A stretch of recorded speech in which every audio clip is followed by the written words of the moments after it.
The security cameras at Mercy General Hospital were supposed to protect patients. Instead, on a rainy Tuesday in November, they recorded a crime so vile it shook the entire city of Seattle. A pregnant woman, confined to bed rest, helpless against a woman in a designer trench coat wielding a leather belt. But the attacker, Jade Vance, made one fatal calculation. She forgot that her victim, Alani, had a father. And Amber Donovan doesn't call the police. He is the punishment. What happens when a retired underworld enforcer finds out his daughter was brutalized? You're about to witness the unthinkable. The rain in Seattle didn't just fall. It hammered against the glass of the VIP suite on the 4th floor of Mercy General Hospital, sounding like 1,000 tiny warnings that no one was listening to. Alani Sterling lay against the sterile white pillows, her face nearly as pale as the sheets. At 7 months pregnant, she was supposed to be glowing. Instead, she was fading.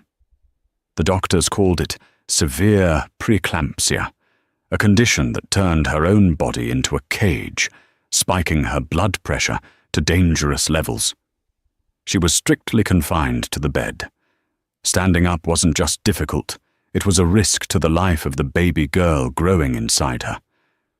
"Dr. Thorne says my pressure is up again," Alani whispered, her hand resting protectively over the swell of her stomach.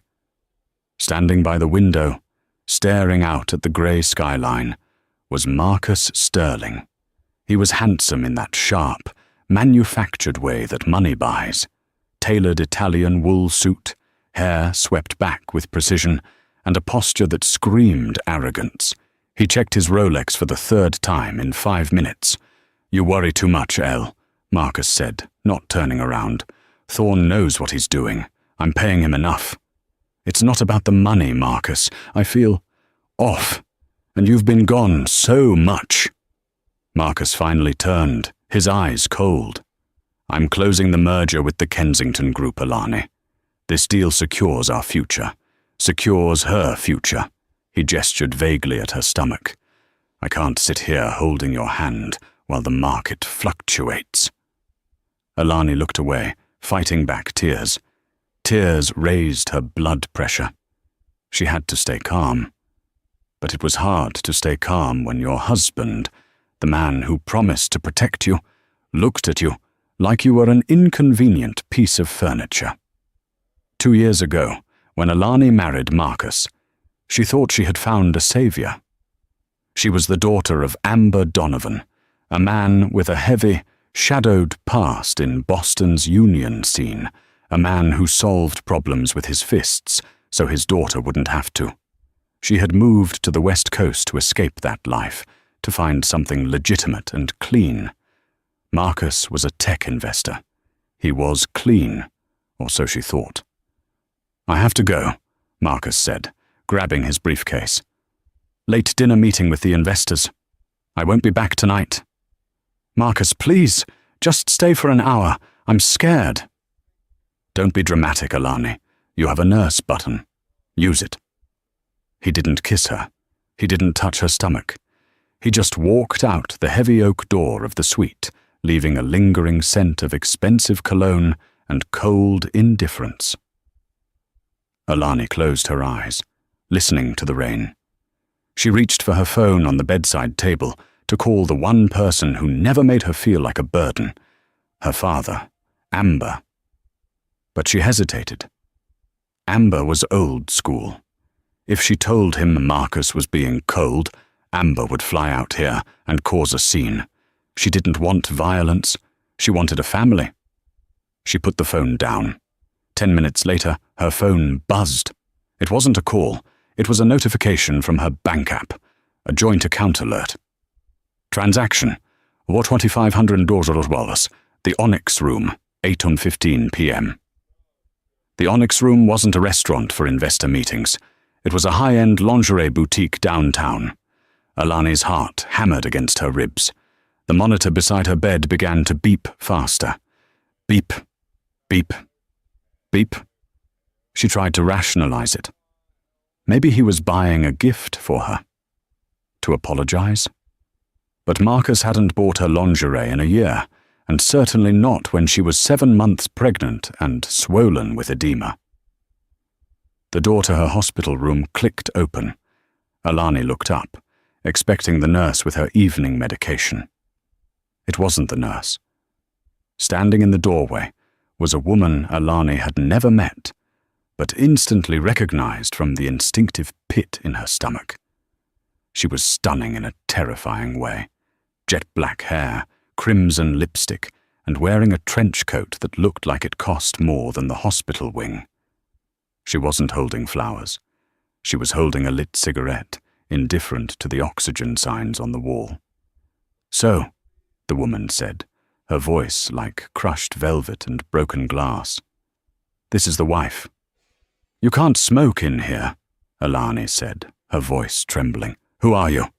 The woman took a drag, blew the smoke toward the ceiling, and stepped inside, letting the door click shut behind her. She locked it. "I'm Jade," she said, walking toward the bed with the predatory grace of a panther. "Jade Vance. But I think you know me as the Kensington merger." Alani's breath hitched.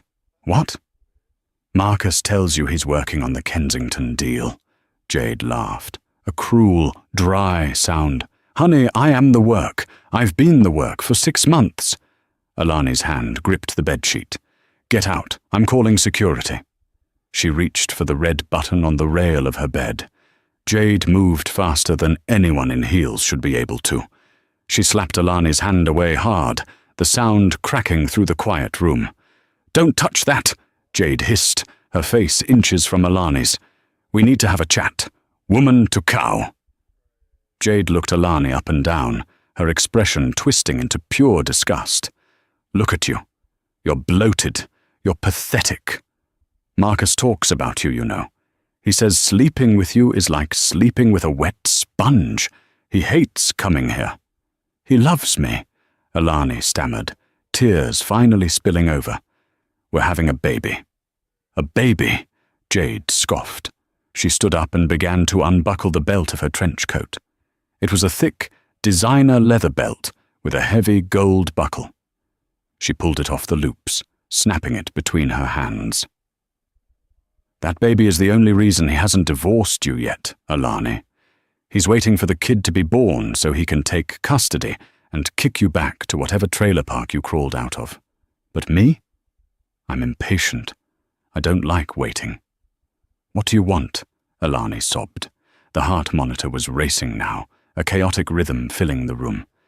Beep, beep, beep, beep.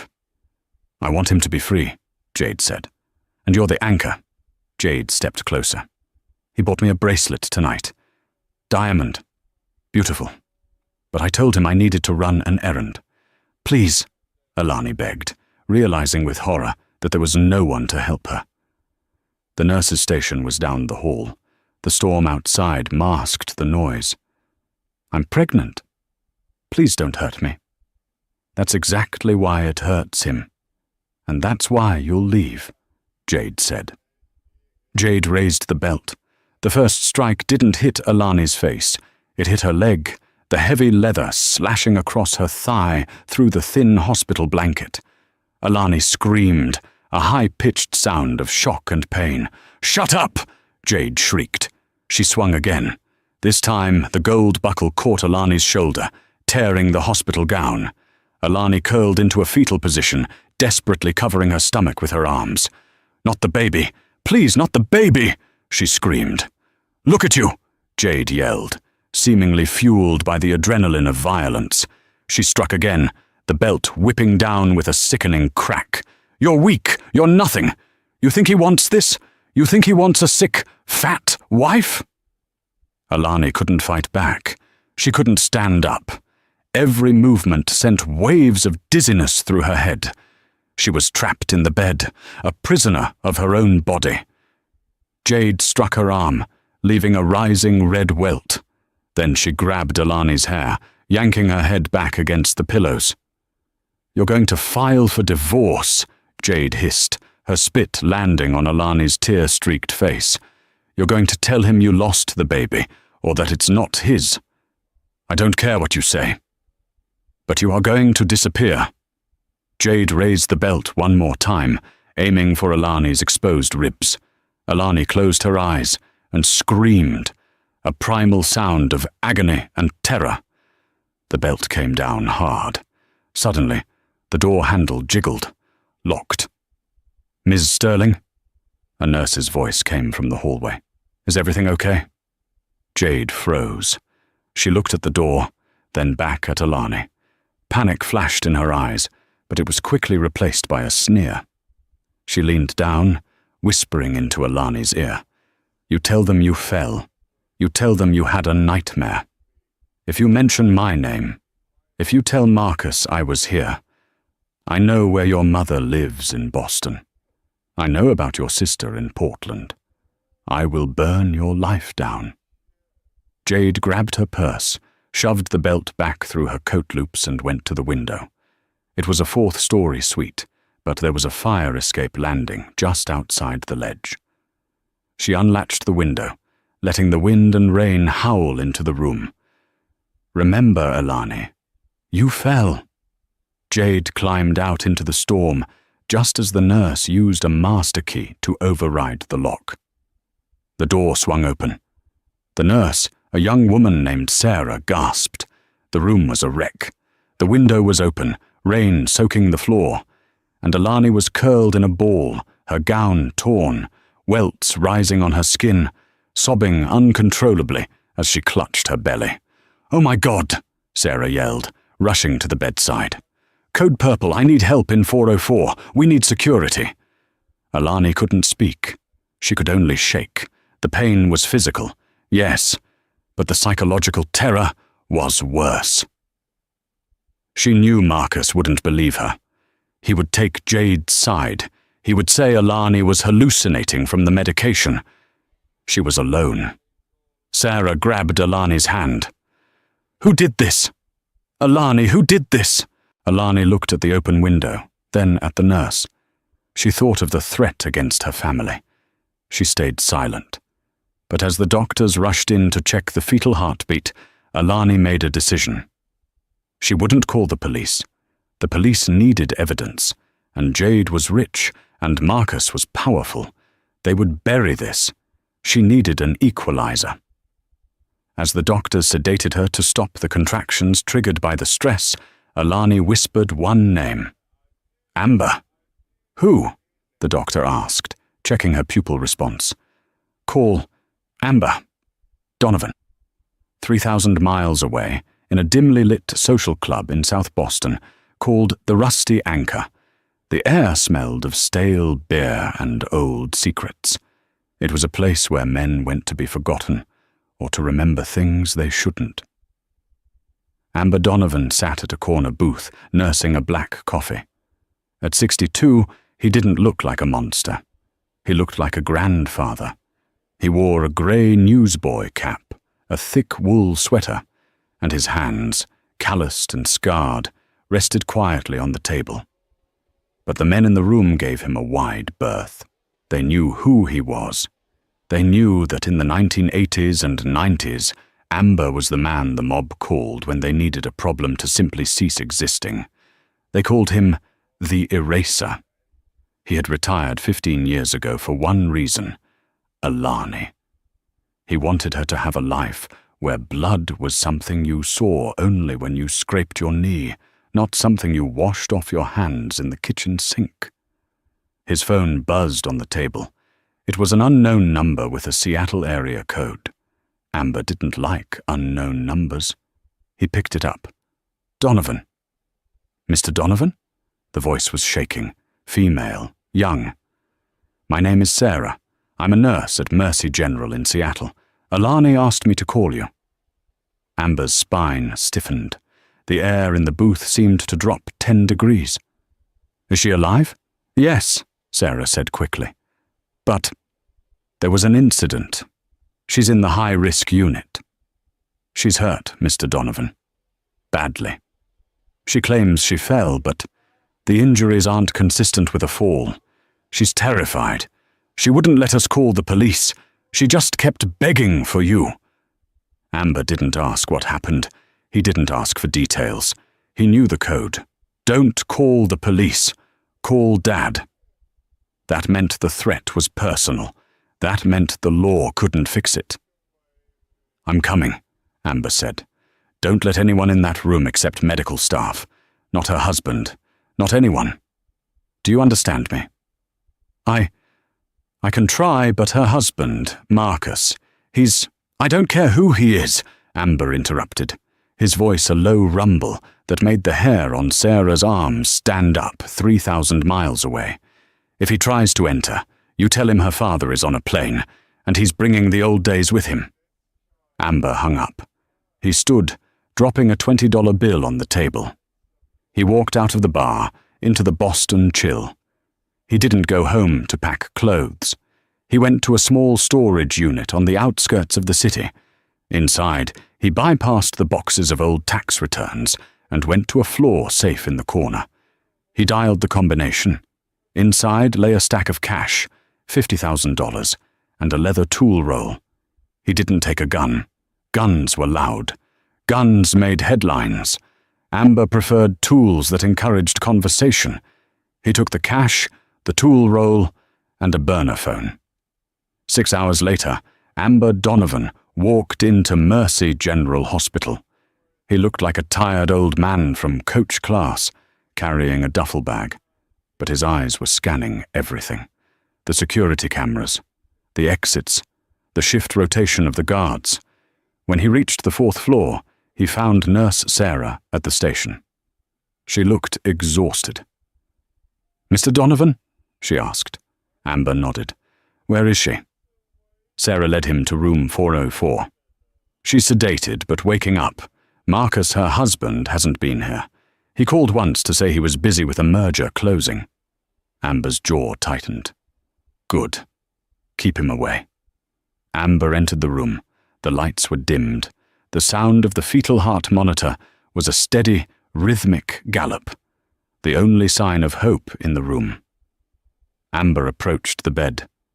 When he saw his daughter, his heart broke, but his face turned into stone. Alani's face was swollen on one side. A dark purple bruise was blossoming on her cheekbone. Her lip was split. But when he gently pulled back the blanket, his rage nearly blinded him. Thick red welts crisscrossed her arms and thighs. The distinct shape of a belt buckle was imprinted on her shoulder. This was a beating, a systematic, hateful beating. Alani stirred. Her eyes fluttered open, groggy and swollen. When she saw the silhouette of the man standing over her, she flinched, letting out a small whimper of fear. "It's me, Elle," Amber whispered, his voice softer than it had been in years. "It's Dad." Alani blinked, focusing. When she realized it was him, the dam broke. She didn't scream, she just wept, a silent, heaving sobbing that shook the bed. Amber sat on the edge of the bed and pulled her into his arms, careful of her injuries. He held her while she cried, rocking her like she was 5 years old again. "I'm here," he said. "I'm here." "She said she'd kill you," Alani whispered into his chest. "She said she'd burn everything down." Amber pulled back, looking into her eyes. "Who, Alani? I need a name." "Jade," Alani choked out. "Jade Vance, Marcus's mistress." Amber memorized the name. "Jade Vance." "And Marcus?" Amber asked. "Did he do this?" "No," Alani said. "But he knows she's unstable. He left me here, Dad. He left me." Amber nodded slowly. He kissed her forehead. "Rest now, Elle. Focus on the baby. The world outside this room, that's my department now." Amber stood up. He walked to the window, the same window Jade had escaped from. He looked at the latch. He looked at the floor. He saw a faint, muddy footprint on the linoleum that the cleaners had missed. He took a picture of it with his phone. Then, Amber Donovan walked out of the hospital room. He didn't look like a father anymore. He looked like a hunter who had just caught the scent of blood. Seattle was a city of tech money and glass towers, a world away from the gritty docks of Boston. Amber felt out of place, but that was an advantage. No one looked at the old man in the wool sweater. They looked right through him. Amber spent the afternoon doing what he did best, gathering intelligence. He didn't need the internet. He needed leverage. He started at the parking garage of the hospital. He slipped $100 to the parking attendant. "Tuesday night," Amber said, showing a picture of the generic type of car a mistress might drive. Flashy, expensive. "Did you see a woman? Tall, dark hair, trench coat, left in a hurry?" The attendant, eyeing the cash, nodded. "Yeah, red Porsche. She nearly ran over the gate arm. I remember the plate because it was a custom vanity plate. Vance." Simple, arrogant. Next, Amber went to the registry of deeds, public records. Jade Vance, 4200 Highland Drive, a penthouse overlooking the Sound. But Amber didn't go to her house. Not yet. The psychological game had to come first. He needed to know the dynamic between the husband and the mistress. He checked Marcus Sterling's social media, or rather, the company's public feed. Sterling Tech merger celebration. Tonight. 8 p.m., the height of luxury at Le Sommet. Le Sommet was the most expensive restaurant in the city. At 8:15 p.m., Amber walked into Le Sommet. He wasn't wearing a suit. He was wearing his clean, dark slacks and a button-down shirt that looked affordable but neat. The hostess looked at him with polite disdain. "Do you have a reservation, sir?" "No," Amber said calmly. "I'm here to return a wallet to Mr. Marcus Sterling. I believe he dropped it at the hospital." The hostess hesitated. Marcus was their VIP guest tonight. "I can take it to him." "It has cash in it," Amber said, patting his pocket. "I'd prefer to hand it to him personally. It'll only take a moment. I'm an old family friend." Something about Amber's eyes, flat, unblinking, made the hostess decide not to argue. She pointed toward the private dining area in the back. Amber walked through the restaurant, the clinking of silverware, the soft jazz, the laughter of the wealthy. It all sounded like noise to him. He found the table. It was a celebration, all right. Marcus Sterling sat at the head of the table, holding a glass of champagne. He was laughing, and sitting right next to him, wearing a backless black dress that showed off her toned arms, was Jade Vance. She was touching his arm, whispering something that made him smile. The man whose wife was lying in a hospital bed, beaten and traumatized, was toasting the woman who held the belt. Amber didn't yell. He didn't flip the table.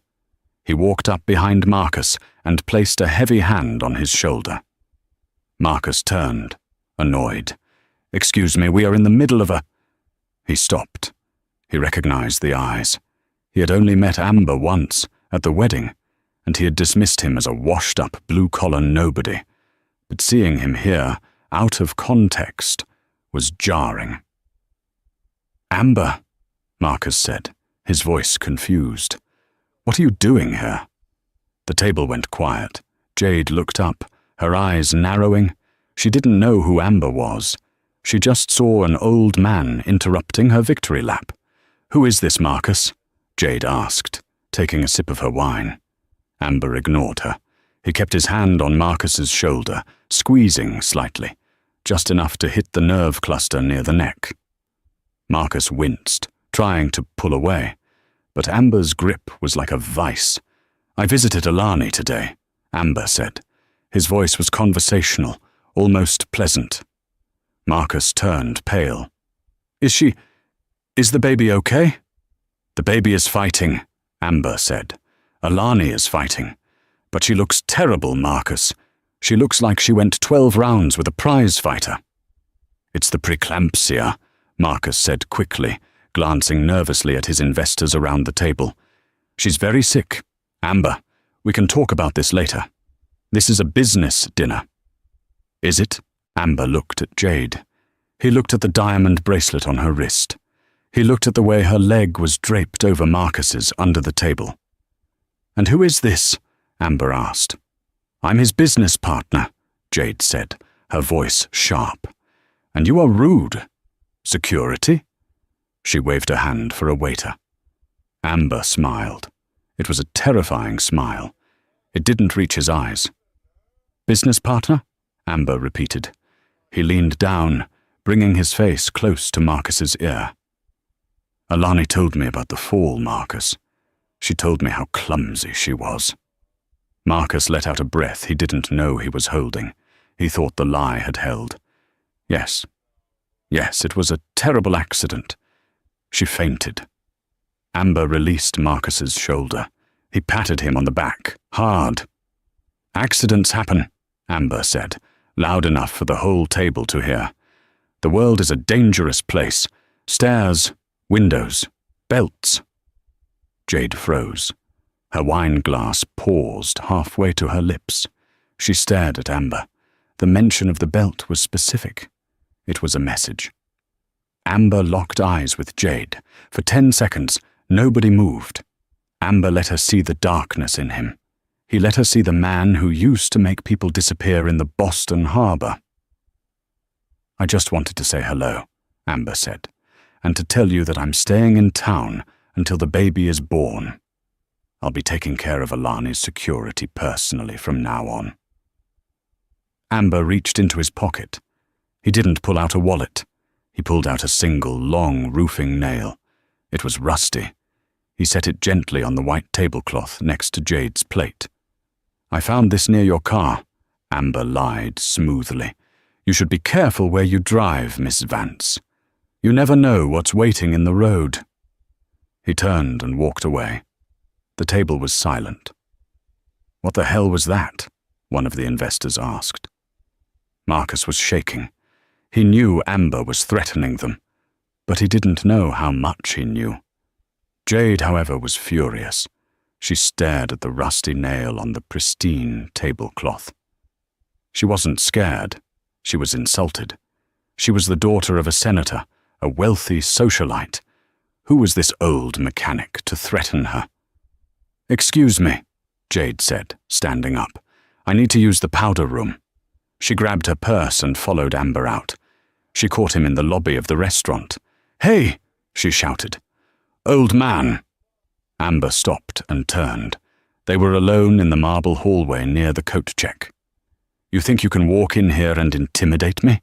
Jade hissed, stepping into his personal space. "I know who you are, Alani's trashy father. Let me tell you something. Marcus is done with her.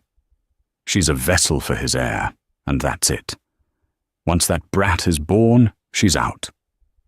Amber looked at her with a calm curiosity, like a scientist studying a virus. "You beat a pregnant woman with a belt, Jade." "She needed to be taught a lesson," Jade spat, her arrogance overriding her survival instinct. "She wouldn't let go. I made her let go. And if you get in my way, I'll have you arrested for harassment. Do you know who my family is?" Amber took a step closer. He towered over her. "I don't care who your family is," Amber whispered. "But you should call them. Tell them you love them." "Is that a threat?" "No," Amber said. "It's advice. Because from this moment on, Jade, you are not living a life anymore. You are living on borrowed time." Amber turned to the exit. "Walk away!" Jade screamed after him. "Go back to your nursing home." Amber walked out into the Seattle rain. He took a deep breath. He had confirmed it. She had no remorse. She was a sadist, and Marcus was a coward who let it happen. The investigation was over. The punishment phase was about to begin. Amber took out his burner phone and dialed a number from his past. A man who now ran a salvage yard in Tacoma. "Mickey," Amber said when the line picked up. "It's the ghost. I need a car. Something fast, heavy, and stolen. And I need a location for a private conversation. Soundproof." "I got you, Artie," the voice crackled. "Who's the target?"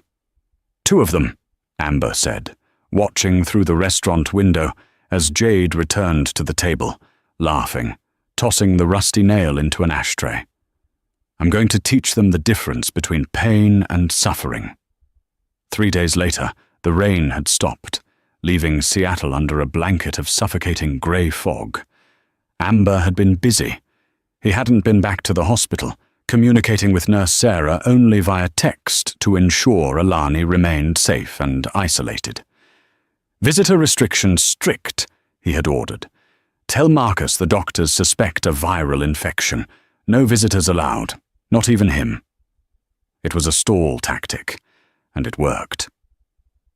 Marcus, relieved to not have to face the guilt of seeing his battered wife, stayed away, burying himself in work, which mostly meant long lunches with Jade. Amber sat in the stolen sedan, a heavy, nondescript Lincoln Town car with mismatched plates, parked down the street from Jade's penthouse. He watched her pattern. 10 m, gym. 12:09 p.m, lunch at the pier. 2:30 p.m, spa. She lived a life of leisure, funded by family money and Marcus's corporate theft. Today, however, the routine changed. At 7:00 p.m, Marcus pulled up to the building in his silver Audi. He went up.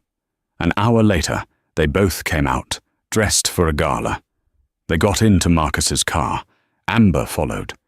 They drove north, out of the city, toward a private estate in the hills where the Tech Innovators Charity Ball was being held. The road was winding, flanked by dense pine forests and steep drop-offs. No street lights, just the cat eyes on the road, reflecting their headlights. Amber knew this road. He had scouted it yesterday. About 5 miles from the estate, there was a blind curve known for accidents. Amber accelerated.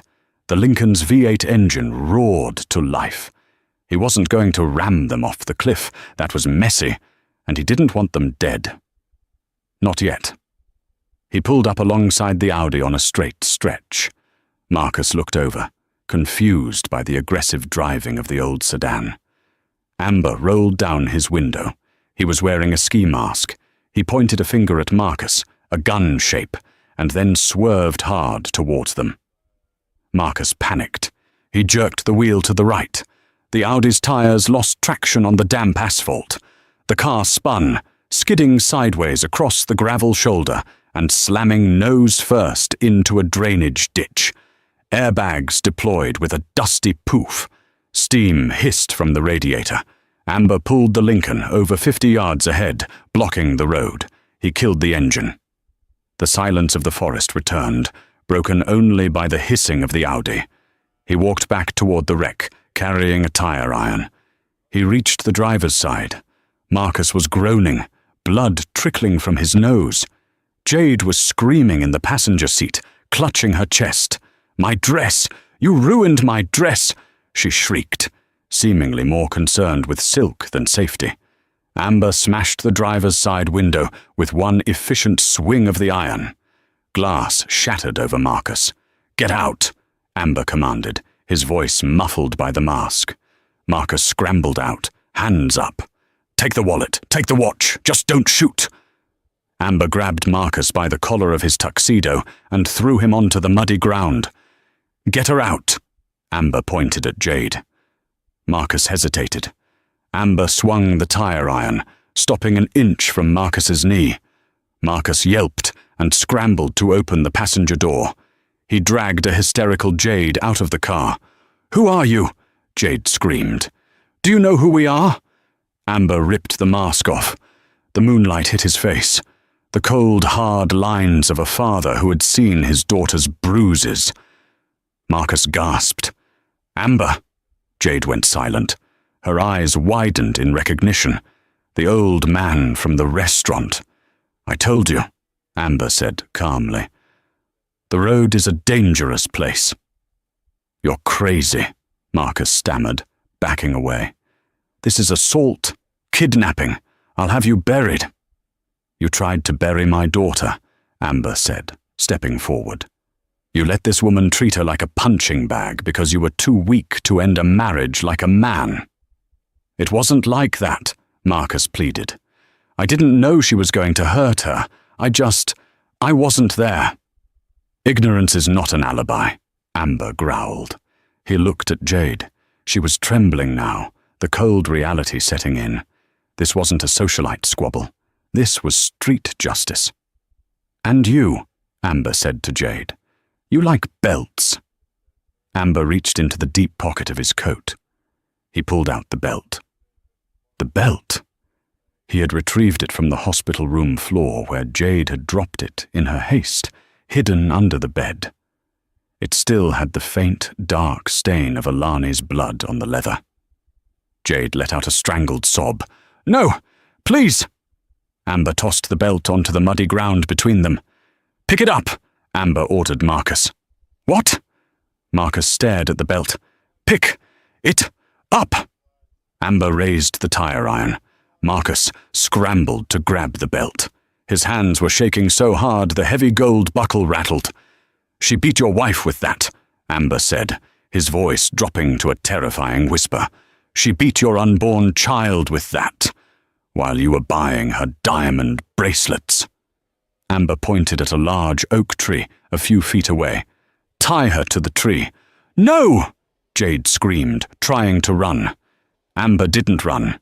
He just swung the tire iron into the back of Marcus's legs, not to break, but to drop him. Marcus collapsed. "If she runs," Amber said to Marcus, "I break your kneecaps, both of them. You'll never walk into a boardroom again." Marcus, sobbing with fear and pain, scrambled up. He grabbed Jade. "Marcus, don't you dare!" Jade shrieked, clawing at his face. "My father will kill you." "He's going to cripple me, Jade," Marcus yelled back, his survival instinct kicking in. He overpowered her, dragging her to the tree. He used the belt, her own belt, to strap her hands around the rough bark of the oak. She was trapped, bound by the instrument of her own cruelty. Amber watched, impassive. "Good," Amber said. He walked over to Jade. She was hyperventilating, her mascara running down her face. She looked pathetic. Not powerful, just a bully who had lost her advantage. "I'm not going to hit you," Amber said. "I'm not you." Jade looked up, hopeful. "But I am going to make sure everyone knows what you are." Amber pulled out a digital voice recorder. He pressed play. Click. It was a recording from the hospital room. Amber had placed a small bug in the floral arrangement he had sent to Alani's room the day he arrived, just in case they returned. They hadn't, but the bug had picked up a phone call Alani made to her sister, recounting the attack in detail. Alani's voice, sobbing. "She used a belt, Sarah. She laughed while she did it. She said Marcus wanted me gone. She said I was a wet sponge." The recording echoed in the silent forest. Marcus looked at Jade with horror. He hadn't known the specifics. He hadn't known she laughed. "You laughed?" Marcus whispered. "She's lying!" Jade screamed. Amber put the recorder away. "I have photos, Marcus. Photos of what your mistress did to your wife. And I have this recording." Amber stepped back. "Here is the deal," Amber said. "You are going to drive yourself to the police station. You are going to turn yourselves in. Jade, for aggravated assault and attempted murder. Marcus, for conspiracy." "Conspiracy?" Marcus choked. "I didn't conspire." "If you don't turn yourselves in," Amber said, "I release the photos and the audio to the press, to your board of directors, to your investors, to Jade's father." Amber paused. "The Kensington merger? It'll be dead by morning. Your stock will be worthless. You will be pariahs. You won't just go to jail, you'll go to jail broke and hated. Or," Amber continued, "you go to the cops. You confess. You say you had a mental break. You try to plead it down. Maybe you save the company. Maybe." It was a lie, of course. Amber knew the company was doomed either way, but he needed them to choose their own destruction. "You have 1 hour," Amber said. "If I don't see a news alert that you've been booked, I upload the files." Amber turned to walk back to his car. "Wait," Marcus yelled. "How do we get there? The car is wrecked." Amber didn't look back. "Walk. It'll give you time to think about what kind of man you are." Amber got into the Lincoln and drove away, leaving them shivering in the dark, in the mud, bound to a tree by a belt of gold and leather. Amber didn't trust them. He knew men like Marcus. They always thought they could buy their way out. Amber drove straight to the hospital. He needed to secure the most important asset, Alani. When he arrived, the atmosphere on the 4th floor had changed. Nurses were whispering. Security was tighter. He found Sarah at the station. She looked pale. "Mr. Donovan," she said, rushing to him. "Marcus called. He called the hospital administration. He's claiming you kidnapped him. He's claiming you're dangerous. Police are on their way here to arrest you." Amber wasn't surprised. Marcus had chosen the third option. Try to destroy the threat. He underestimated the old man. "Is Alani okay?" "She's fine, but they're going to bar you from the room." Amber nodded. "That's fine. Sarah, I need you to do one thing for me. Do you have that email address for the reporter at the Seattle Times? The one who covers healthcare scandals?" Sarah's eyes widened. "Yes. Send her the Dropbox link I'm about to text you, and tell her to check her inbox in 5 minutes." Amber walked down the hall to Alani's room. A security guard stepped in front of him. "Sir, you need to leave." Amber raised his hands. "I'm going. Just let me say goodbye to my daughter." The guard hesitated, then stepped aside. 2 minutes. Amber entered. Alani was awake, sitting up. She looked better. The swelling had gone down slightly. "Dad?" she asked. "What's happening?" "It's over, Elle," Amber said, taking her hand. Marcus made his choice. He tried to fight dirty. "What did you do?" "I gave him a chance to be a human being. He declined." Amber kissed her hand. "I might have to go away for a little while. The police will want to ask me questions about a traffic accident." "Dad, no, don't worry. I'm a ghost, remember. But you are going to be free. I promise." Amber left the room just as 2 police officers stepped off the elevator. "Amber Donovan," one officer shouted. "Stop right there." Amber stopped. He smiled. He held out his hands. "I'm unarmed, officers. Just an old man visiting his sick daughter." As they handcuffed him, Amber's phone buzzed in his pocket. It was a news alert. "Breaking news. Shocking abuse. Allegations rock Sterling Tech. Leaked audio and photos reveal brutal assault of CEO's pregnant wife by prominent socialite Jade Vance. Sources say Marcus Sterling attempted to cover up the crime." Amber chuckled as they led him away. The upload in 1 hour threat was a bluff. He had set a dead man's switch. If he didn't cancel it, the files went public automatically. By the time Marcus and Jade managed to flag down a passing truck and get back to the city, their world had already burned to the ground. Jade's father, the senator, issued a statement disowning her actions before she even reached the precinct. The Sterling Tech board called an emergency meeting to oust Marcus. But the real drama happened in the interrogation room. The precinct house was chaotic, a fluorescent-lit theater for the swift collapse of status and privilege. The news alerts were flying so fast they sounded like a swarm of angry wasps on the detectives' phones. Marcus Sterling sat in interrogation room B, shivering less from the cold air conditioning and more from the sheer, sudden poverty of control. Across the hall, in room C, Jade Vance had completely disintegrated. The moment she realized Marcus wasn't going to save her, that he was already throwing her under the proverbial bus, claiming she was a manic stalker, Her socialite composure evaporated, leaving behind a terrified, petulant child. "He told me to do it!" Jade shrieked, slamming her small, manicured fists on the metal table. Her hair, once perfectly coiffed for the gala, was matted with mud and sweat. "He kept telling me that Alani was stalling, that she was going to ruin his career if she didn't get rid of the baby and sign the divorce papers.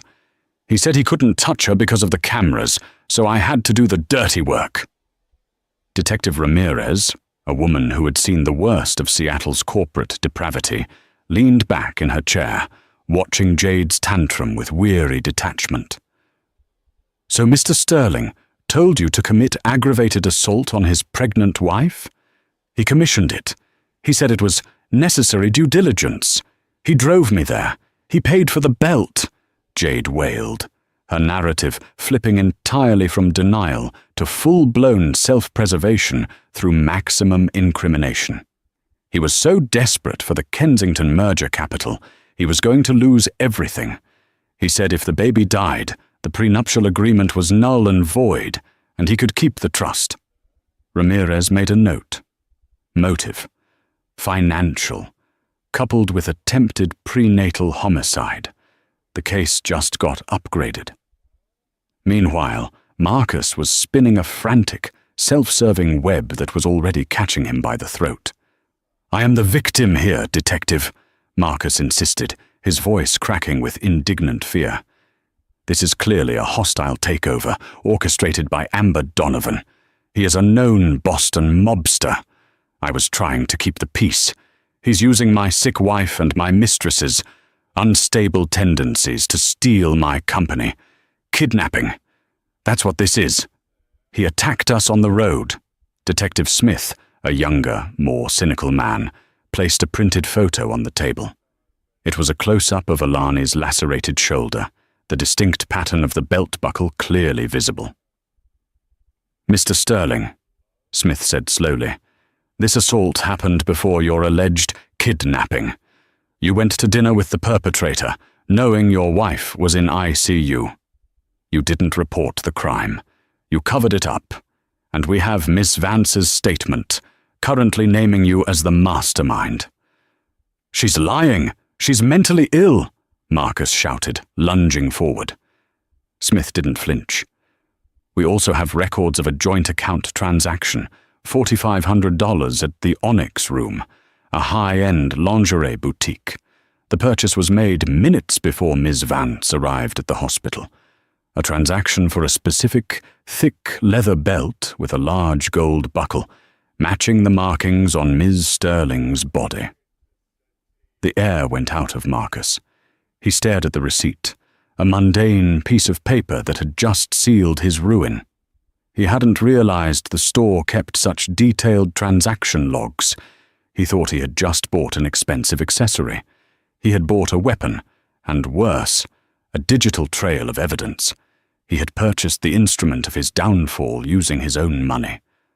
"I want my lawyer," Marcus whispered, burying his face in his hands. "Your lawyer resigned an hour ago, Mr. Sterling." Smith repeated the harsh truth Amber had predicted. Sterling Tech stock tanked 60% this morning when the story broke wide. Your firm's assets are frozen, pending the fraud and embezzlement investigation, which, by the way, was opened anonymously 6 months ago. We have a public defender waiting for you. Marcus finally understood the depth of the disaster. Amber hadn't just punched him in the face. He had dismantled his entire life, piece by digital piece. The public defender meant bankruptcy. The embezzlement probe meant jail time long before the assault charges even reached trial. The final blow came when Detective Ramirez, finished with Jade, walked in and placed another document on the table. "Mr. Sterling, you're also being charged with obstruction of justice. Your alleged kidnapping claim against Mr. Donovan. We have surveillance footage of him entering the hospital and being taken into custody by uniformed officers, placing him far away from your crash site. The fact that you drove yourself to the police station after the kidnapping makes your story less than credible." Amber's trap had closed perfectly. He hadn't had to use excessive force. He only had to apply enough pressure to make his targets destroy themselves. Marcus and Jade, in their frantic effort to escape the legal threat, had only tightened the knot. 3 days later, a new dawn. The Seattle fog finally lifted, revealing a crystalline winter sky. The city looked clean, scrubbed of its shadows. In room 404 at Mercy General, the atmosphere was a world away from the violence that had marred it. Alani was propped up in bed, looking weak but radiating a calm, profound strength. She was holding a small bundle wrapped in a pristine white blanket. Her preeclampsia was under control, and the trauma had finally subsided enough for her to give birth to her daughter. "She's tiny, Elle." Dr. Thorne smiled, checking the baby's vitals. "But she's strong. Fighter's heart. Just like her mother." Alani looked down at the infant's perfect wrinkled face. She had named her Hope. The door opened. Amber Donovan walked in. He looked tired but carried himself with the quiet satisfaction of a man whose conscience, surprisingly, was clear. His disorderly conduct charge was gone. His high-powered East Coast lawyer had painted him as a traumatized, overzealous father, a narrative the public widely accepted. "Hey, Grandpa." Alani smiled, her voice thick with emotion. Amber approached the bed and stopped. He looked at the baby for a long time. He hadn't just saved his daughter, he had secured this future. He gently touched the baby's forehead, his rough finger dwarfing the delicate skin. "She's beautiful, Elle," Amber whispered, his eyes betraying a rare, soft vulnerability. "Just beautiful."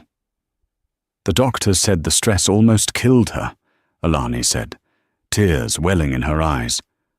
But she held on. She knew she had a strong grandfather to protect her. Amber nodded, swallowing hard. Is he really gone, Dad?" "Marcus is gone," Amber confirmed, his voice returning to its familiar, low register. "He's denied bail. Jade is in isolation, too. They're facing multiple felonies. They won't see the light of day for a long time."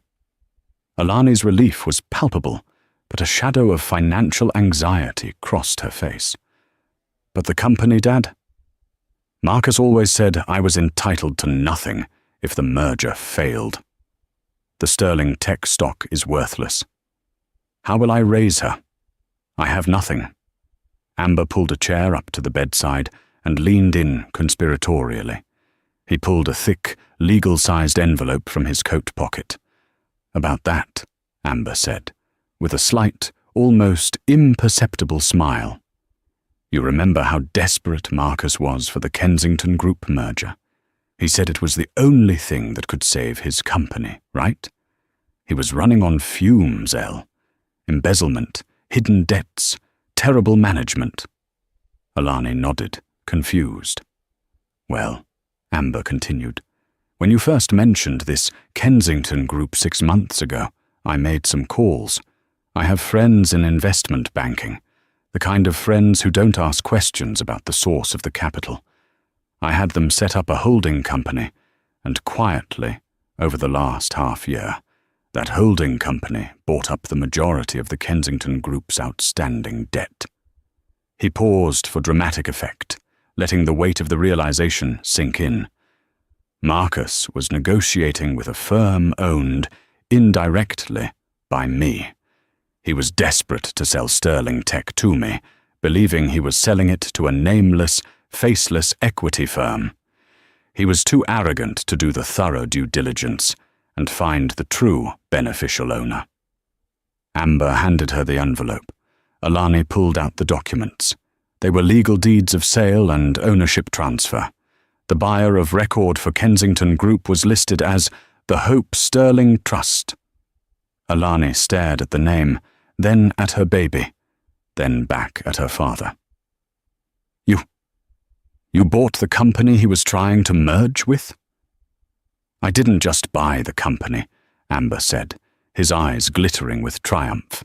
"I bought the leverage, When the news of the assault broke, my investment team, operating as Kensington, activated the moral turpitude clause in the merger agreement. It stipulated that if the CEO, Marcus Sterling, was charged with a major felony related to the company's integrity or moral standing, Kensington could seize 100% of Sterling Tech's assets for a fraction of the market price. He tapped the document. Marcus signed that clause last week. He signed his life away, and he never saw the clause coming because he was too busy trying to ruin yours. Amber leaned back, his work complete. Sterling Tech is now wholly owned by the Hope Sterling Trust. The headquarters, the patents, the multi-million-dollar portfolio.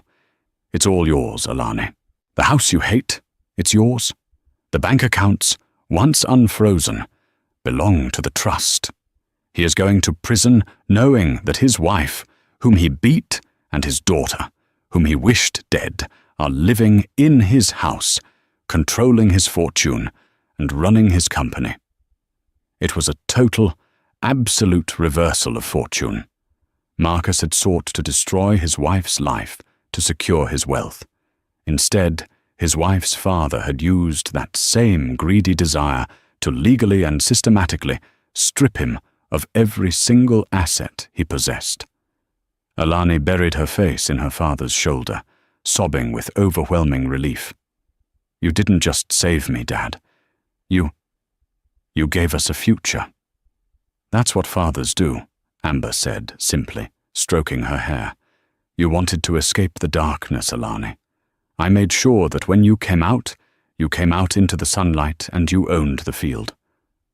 Amber stood up and walked to the window, watching the city sparkle under the rare Seattle sun. Marcus always wanted to be an emperor, Amber said, the sound of his voice cold and final. He forgot one thing. An emperor of a collapsed kingdom is still an emperor of nothing. And he forgot the first rule of power. Never underestimate the quiet guy in the corner who doesn't need a spotlight to see in the dark. He turned back to his daughter, now a single mother, now a CEO. Now, Amber said, pulling his cap down over his eyes. Who's hungry? I know a place that makes a hell of a coffee and a Danish. I think a new CEO deserves breakfast.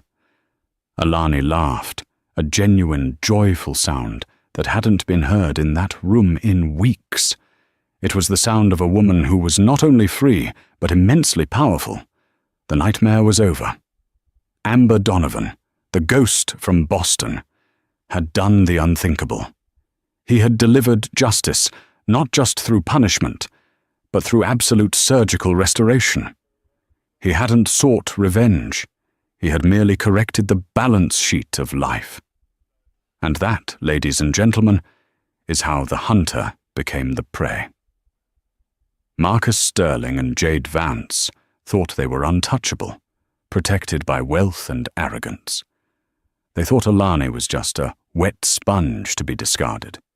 But they forgot one crucial variable: Amber Donovan. In the end, Marcus received 15 years for conspiracy and embezzlement. Jade Vance was sentenced to 8 years for aggravated assault. And Alani? She renamed the company Donovan Solutions and focuses on security tech for hospitals. If you enjoyed this story of twisted justice, please smash that like button. It really helps the channel. Don't forget to subscribe and hit the bell icon so you never miss a story. And share this video with a friend who loves a good revenge thriller. Thanks for watching, and stay safe out there. You never know who's watching.